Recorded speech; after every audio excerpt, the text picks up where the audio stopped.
Hello, Matthew.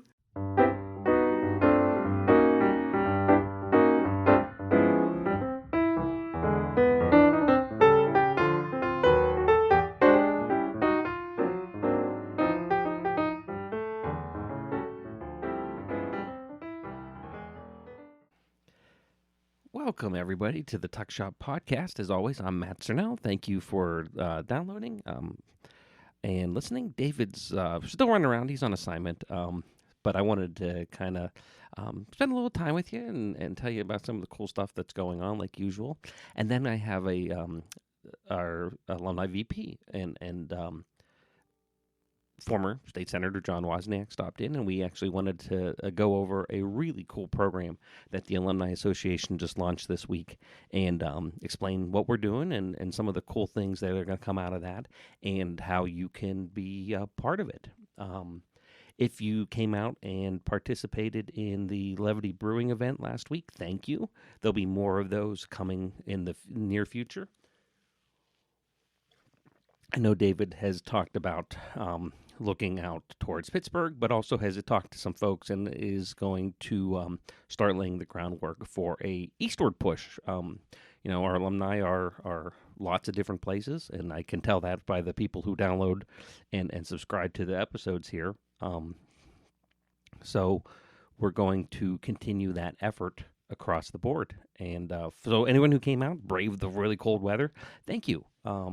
And we look forward to seeing more and more people as those regional meetups continue to progress. Of course,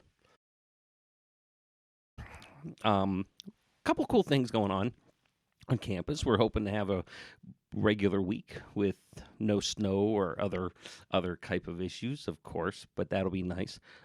It's week 4 on campus, so if you think about it from that perspective, we're about a quarter of the way through the term already. Can you believe it? A quarter of the way through the term already? Which means there's a whole bunch of stuff rocking and rolling on campus already. We've had the Levity event. We've done our winter alumni meeting already. That was last weekend. We have had Winterfest, an amazing event, amazing turnout for Winterfest as well. But one thing I did see, and I want to kind of start promoting a little bit more to help them out, because they're an amazing part of our university, as well as just good people who are always very supportive of me and the things that I do, is talk a little bit more about some of the upcoming things that just kind of the highlights for our athletic department. We have a bunch of sports, of course, going on at the current moment. And as the weather breaks, we're going to get more and more kind of going. Certainly, of course, you have our newest sports, including women's wrestling. If you haven't had a chance to see them in action, either remember, most of the stuff that athletics does, and I'll link to their webpage in the description, of course, as always. Most of that is they do have a streaming option. So you more often than not can get on and still watch and do it from the comfort of your home, or maybe during the day at your office or whatever. But it gives you that opportunity. So this week, for example, this episode is going to come out on the 4th of February. February already, folks. 4th of February. That means we're going to have a match on the 5th, 6:30 for the women's wrestling team. They're at Penn State Altoona. And then the 7th of this week. So the 5th is Penn State. The 7th is the all-day event at Frostburg State. So pretty exciting there. And you can see on their page the results and so forth as well. Men's wrestling schedule coming up. Loading. This is usually where I give David a hard time for vamping, and he's not here I'll have to yell at him unrelated yesterday. Tonight, if you're listening to this Wednesday the 4th, when you download it in the morning, because I like to get those out early. Maybe you're listening on your morning commute. Maybe I make your Wednesday morning a little bit better. Men's wrestling is doing East Stroudsburg. They are wrestling against East Stroudsburg on the 4th, and the 6th, Frostburg State. The 14th, Gannon. The 21st, Millersville University. There's a futures tournament, so that's an all-day event. So those are some of the cool upcoming wrestling event. And let's take a peek while we're here at the just basketball. And this is a real treat for me. You typically don't get to talk too much about sports. I'm a car guy. So I'm getting ready for the Daytona 500 and stuff. But we certainly have some cool stuff coming up on campus for our sports teams. And I do want to point out that on me as a faculty member too, I just want to point out that these are amazing student athletes, especially the student side. They are great to have in class, and they're very dedicated. So they're doing the work, and you can see they're just great people. For men's basketball, next couple of events, the 7th February they're at Slippery Rock. The 11th is Indiana. They're playing Indiana University on the 11th, and the 14th is Edinburgh. And I'll take one last glance at women's basketball, just to kind of round out just a handful of the upcoming athletic events to let you know. On the 7th of February, our women are taking on Slippery Rock, and then the 11th, Indiana, and then the 14th, Edinburgh. So, again, if you're interested, I'm going to put the Pitt Athletics webpage down below, and we're going to kind of try to get a little bit more in the habit of talking about those events too, because I know there's a bunch of people who do enjoy it. So hope you're having a great week. We have a couple of great events coming up. We're going to talk about the Pitt Day giving and so forth in the interview with John. So we're going to cut over to that. We just recorded that a couple minutes ago, and let you take a listen. Welcome back to the Tuck Shop Podcast. I'm going to do a little bit of an intro ahead of this, but because we grabbed him in between a test and a lecture. Yes. John Wozniak, welcome back to the show. Hello, Matthew. How are you enjoying your term? Oh, it's okay. It's very interesting. What are you taking? Intro to Criminal Justice. With Dr. Wagner. Yes. A very good professor. No, she's always really good and really excited to have these kind of classes, so I'm sure you're learning stuff. Have you come across anything yet? For those who don't know, John was state senator for more than 3 decades. Have you come across anything in the law that she's talking about that you helped write? Not so much, not necessarily write, but vote on and debate. Yeah. And I'll tell you, quite frankly, if I had taken this class a few decades ago, I could have made a better, got up on the floor and made some debates on this stuff, because this is probably lawyering 101 is what it really is. And it's sort of interesting. A lot of people don't know the terminology, and they try to wrap it all into one big thing, but it's very articulate what a different crime is and who's affected, and et cetera, et cetera, et cetera. Mm-hmm. For people, because criminology is a relatively new program by comparison to some of them here at UPJ. That's police, that's lawyers, we've had customs folks, border folks, prison guard. Like, this is, if you're in that criminal justice system, this is the degree for you. Yep, and there's a couple different courses. This is the intro one. Then there's criminology and the sociological, the concepts of it. It's the difference between social stability and individual rights, and so there's a lot of things that you don't. After it's explained to you, you go, "Oh yeah, that makes sense." But it's something you already knew, but this explains it much better. Well, yeah. You didn't know. If you're at 19, you don't. But I can put it all together and connect the dots and find it. Okay, it all works as it sounds. But it's interesting. I know who's most vulnerable, who's the least vulnerable. Difference between robbery, burglary, and theft. It's really fun to watch you come in after class into the compound here and just be like, "This is what I learned," and you kind of quiz the kids and everything. And they're not in the class, so they don't know. And I tell you, this is available for everybody that's over 50, the graduate of UPJ, and maybe even more than that. But it's called Auditing a Class, and it's free. It's free. What more could a kid ask for? It's pretty neat. And it gives you an opportunity to keep your mind active, and you can step in and open the door and take things you didn't take when you were in college and find some interesting things out there. So I urge anybody, particularly if we're within commuting distance of the school, take advantage of it. I'm trying to think. I do not know how it would work because sometimes we do offer online courses. I wonder, they may be also included. So even if you're not within range. That's true. And you just want to get brushed up on a concept and you find one that's online. Yeah, when I'm old, I don't think online. See, that's... I know. Excuse me. So anyway, I wanted to have you on because as our VP, we had a really good board meeting last Saturday. We smartly kind of stayed remote because of the sub-zero temperature Saturday morning.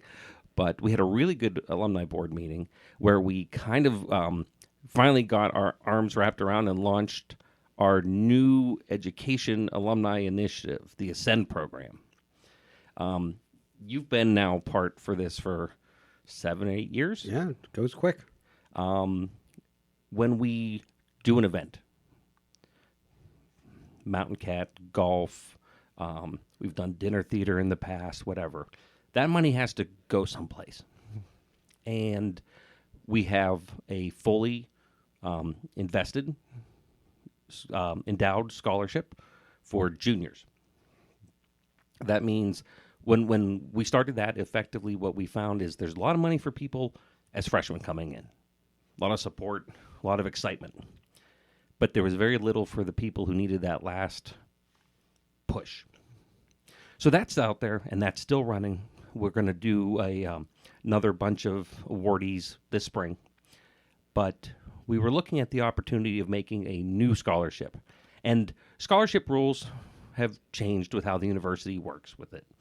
And couldn't quite get it to work in a way that we were going to be all happy with. And then we, our scholarship committee came up with this A.S.C.E.N.D program. Did you look and see what it actually stands for? I did, but you probably have it in front of you, so you can tell the people. I named it. I don't remember. I was going to say that, Matt. You probably want to create the acronym for it. Yeah, I don't remember that. But it's interesting because the scholarships we have now, it's sort of through the university, and the alumni are allowed through the division leadership to determine who's the worthy students. Now the Supreme Court made a decision, and we wanted to create a new scholarship. And plus, we have to give the entire chunk of change to Oakland. And we really didn't want to give that control to Oakland. So we came up with this concept. The A.S.C.E.N.D program stands for Alumni Support for Collaboration, Experimental Learning, New Ideas, and Development. So we have invested the funds that we raised since you and I came in together as co-presidents and stuff. $50,000 over the next 5 years to support academic projects here at UPJ. So we're going to solicit projects from faculty and their students and say, boy, we really need help with this. And then we can step in as alum with your help, everyone out there who comes and supports our events and donates, to get that piece of equipment or help them get to that conference or whatever kind of thing that right now falls through the crack. Right. And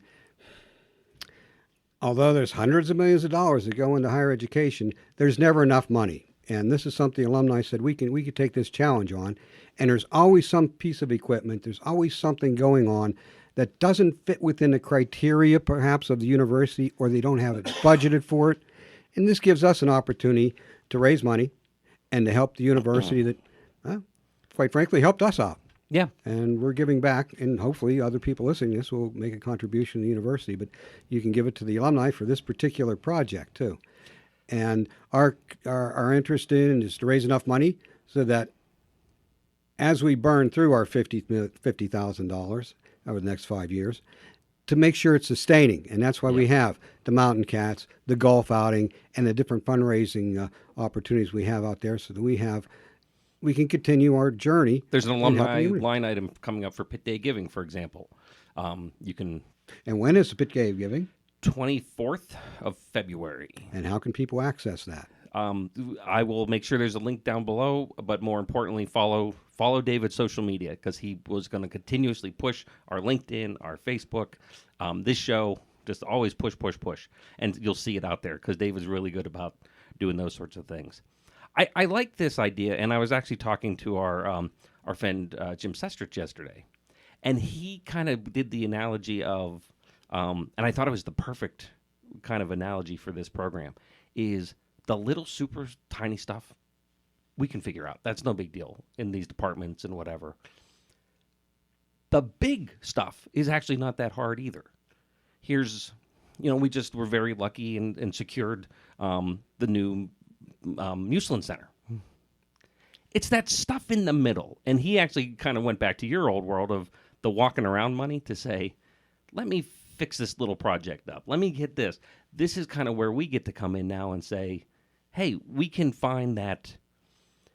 No one's going to do a grant for $1,000 piece of cameras and stuff for marketing students to get better. But also raising $1,000 is hard when you're college students. Now we kind of fill that gap. And I think that's a really cool thing to be you. And I think it's an excellent idea because through my experience, you build a new building, there's money for the capital building of the building, you can access that. But then it needs furniture. It needs microscopes. It needs telescopes, which Seth and I talked about. You are on this telescope kick. And things like that they don't fit within the niche or the budget of the university. So this is going to help, and we'll be asking the divisions, and then it'll be up to the alumni board to decide where do we disseminate the money to.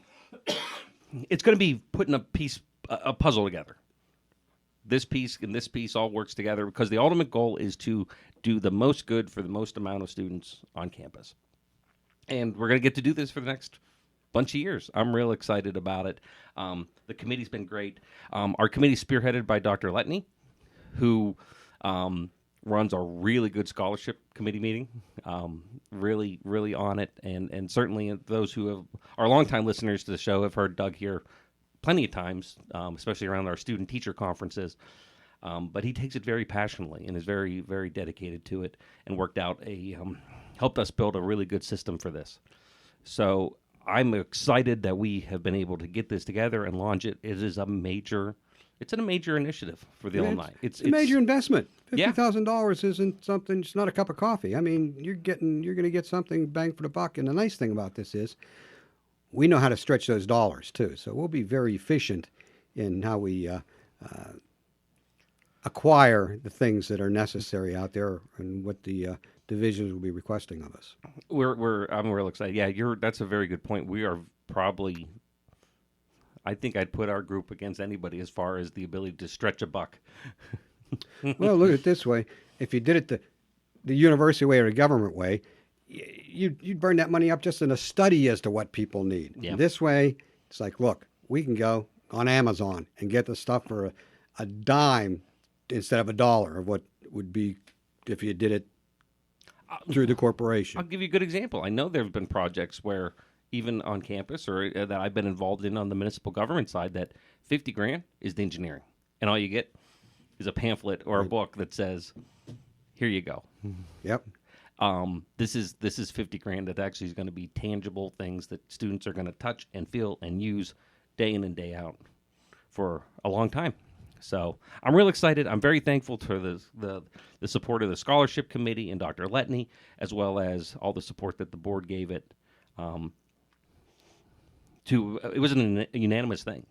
And we're not necessarily a group that always gets along have the same thoughts and opinions all the time. But this was pretty universally. It wasn't pretty. It was universally loved as an idea. So we're real excited. And it's a great idea, but it only works if we have the support of people like you. Yeah. So at the end of this, you'll see where that Pit Day of Giving comes in and where you can direct even $10, because we can go into that. The president sort of challenged the alumni to find 100 new donors that never gave to the University of Pittsburgh before, and just asking for $10. Yeah. So that's out on the table now. So if you're one of the people listening to this podcast, $10 isn't going to break you, and that'll help us tell the president that we're a viable source out there, and we're trying to get you connected back with the university. Correct. And the nice thing is the link that'll be in the description and the stuff that you'll see in the next couple of weeks about that is very granular. That means you may say, you know what, I don't necessarily want to support. I don't want to give my money to just nothing. I don't just randomly give it away. Sometimes you don't know what it goes to. You can say, I'm a biologist. I want to go to the biology department. I'm a economist. I wanted to go to support the business department. I'm a basketball player. I was an athlete. I was a student senator or whatever. Give your money to those people, to those groups. Support the people that are you, but today. And we have that level of granularity where you can actually go in and say, and it counts. It counts to our 100 donor count and everything. So you can say, I want my $10 to go and support the new women's wrestling team. Fantastic. Or, humanities or whatever. Or maybe you're like, I don't know what everyone needs. And what do you teach? Geology? Me? Yeah. Geography. Geography. Not to be confused with geology. Geology's 2 doors over. No. We're all one big department now, but you'll see that there. So take a couple minutes, give us the $10, help us out. You'll see the alumni on that list and stuff too. Please, it's just something that really goes back and supports these kids and these students. I call them kids because I think they're young. And you got 20 years on me. Yeah. So, John, thanks for coming by. Thank you. I'm glad you are enjoying your class. And shortly, in a few months, I hope, we'll be able to call you a professor because you're finishing up your doctorate degree. Yeah, very good. Yeah, we'll have a whole show about All right. me just sitting crying because I'll be done. So, everyone, I hope you have a great week. Look at those links down below, and we will talk to you next week. Actually, I'm working on a special for next week since it's Valentine's Day week. I think I found a mountain cat couple to come on and talk about. And it's not me or Sarah or David or Denise. It's actually somebody else. So until then, we hope you have a great week and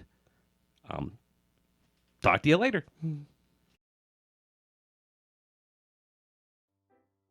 The Tuck Shop podcast is recorded live on the University of Pittsburgh at Johnstown campus. Update your contact information with us by visiting johnstown.pitt.edu/alumni. Connect with us online via Facebook and LinkedIn, or consider donating to the university at give2, giveto.pitt.edu/giveupj.